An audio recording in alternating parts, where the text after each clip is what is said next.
Une centaine de stands, des agents immobiliers qui parlent français, des avocats fiscalistes, des conférences. Depuis 3 ans, le Portugal déroule le tapis rouge aux retraités français, porte de Versailles à Paris. Nous sommes au salon de l'immobilier portugais qui attire 15 000 visiteurs chaque année. Et parmi eux, il y a Jacques et Denise. Ils viennent tout spécialement de Montpellier pour se renseigner sur leur nouvelle vie. On va venir avec une voiture.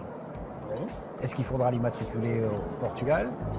Ils vont s'installer au Portugal dans quelques mois. On est à une période de notre vie où on a l'habitude de prendre des routines. On veut casser un peu cette routine. Casser la routine et au soleil de préférence.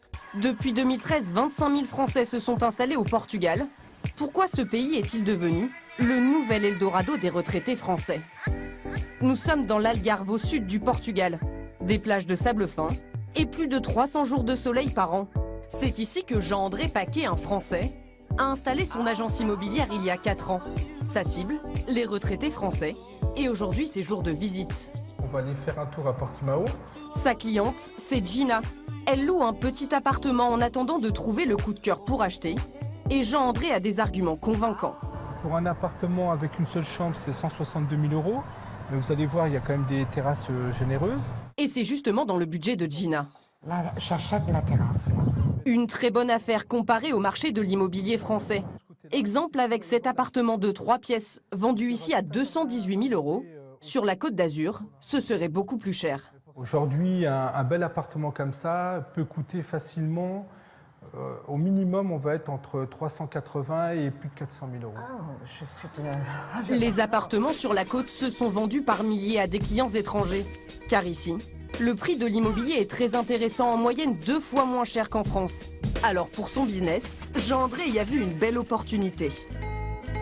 On est arrivé quand le marché de l'immobilier au Portugal il était au plus bas, donc il était dans le creux de la vague. Et c'est vrai qu'il y avait beaucoup de choses à vendre. Et puis la crise est arrivée et tout s'est arrêté.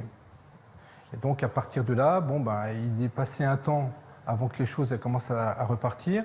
Et on a eu effectivement les francophones et les Suédois qui sont arrivés sur le marché du Portugal et en l'occurrence en Algarve. Et c'est eux tout doucement qui ont commencé à faire repartir l'immobilier dans cette région. Aujourd'hui, de nouveaux immeubles sortent de terre. Alors même s'il faut se projeter un peu, Gina s'y voit déjà. C'est un peu du rêve pour le moment.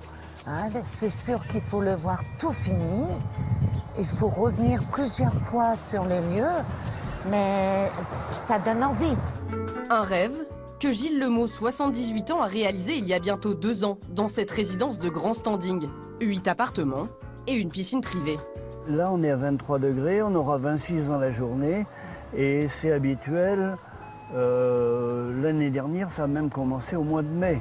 Alors Gilles passe plus de 8 mois par an dans cet appartement de 90 mètres carrés qu'il a acheté 220 000 €. Un grand salon, une grande terrasse avec vue sur l'océan est situé à seulement 700 mètres d'un grand centre hospitalier pour sa santé. Et s'il est venu ici, c'est avant tout pour gagner en pouvoir d'achat. Car les retraités français bénéficient d'un traitement de faveur de la part de l'État portugais. Tous les revenus de pension de retraite sont exonérés d'impôts pendant 10 ans. Seule condition, résider plus de 183 jours par an au Portugal. On est plutôt accueillis comme les rois du pétrole. Quand on vient avec notre argent, on le dépense et ils savent que c'est très bon pour eux. Le roi du pétrole, surtout lorsqu'il va faire ses courses 3 fois par semaine au marché de la ville. Les prix affichés sont 30 % moins élevés qu'en France. Et il fait le plein de fruits et légumes pour une somme dérisoire. 9,50 €, j'ai des tomates, j'ai des avocats, j'ai des nectars, non des pêches, des pommes, des abricots. Je regarde pas trop parce que quand vous voyez le total, il n'y a pas trop à s'inquiéter. Et il ne s'interdit rien, même des choses qu'il ne pouvait pas se permettre d'acheter en France. C'est du beau poisson, c'est bon. 14 € le kilo, bon, et ça va me coûter 6 ou 7 €. En France, vous en mangez beaucoup du poisson? Non. Une vie moins chère, reposante, agréable. C'est ce que Jacques et Monica sont venus chercher ici. Cette vie, ils ne l'imaginaient même pas il y a encore quelques années. Mais moi, j'ai toujours dit que je me ferais plaisir une fois dans ma vie, donc je me suis fait plaisir. Maintenant, Non, il y a 3 ans en arrière, je ne m'imaginais pas vivre ici, dans un endroit comme ça.